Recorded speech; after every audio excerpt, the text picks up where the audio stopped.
Democrats have their nominee for governor. As we mentioned, the Republican race is headed to a runoff in 2 weeks. With no candidate reaching the threshold needed to avoid a runoff, Lieutenant Governor Pamela Evette and Attorney General Alan Wilson are set to face off again in a Republican runoff election. Our Josie Frost has been following the Republican race tonight. She joins us now with the very latest. Josie? JR, Erica, I am here right now in downtown Columbia at Market on Main, where Alan Wilson held his watch party earlier this evening. And it was a very high energy night for the Wilson campaign.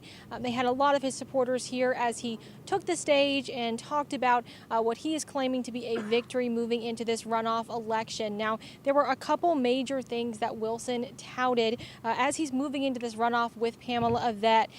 First, he thanked the other candidates and he urged the people who supported some of those other candidates in the election that did not make it to this runoff to come to his side. He mentioned that Nancy Mace told him that she expects to endorse him in moving forward into this runoff. He also talked about making living more affordable. He talked about making the governor more accountable to the people. And he said something he said many times so far in this race, which is that this is a job interview and that the office of the governor belongs to the people.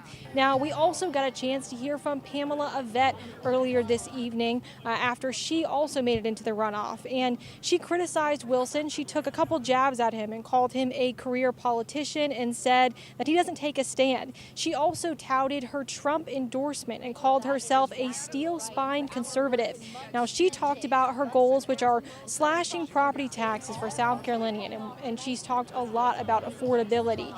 She also promised to fix roads and fund school of choice options. Now, this is obviously a very consequential run for governor.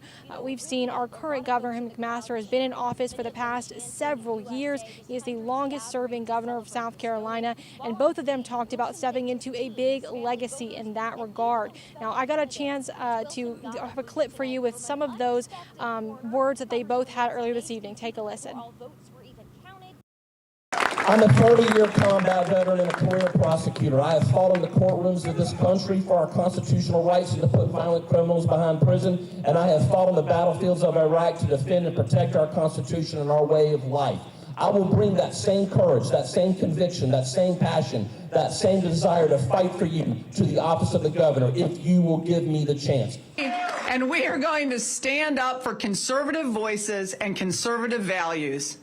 I will never back down to the woke mob.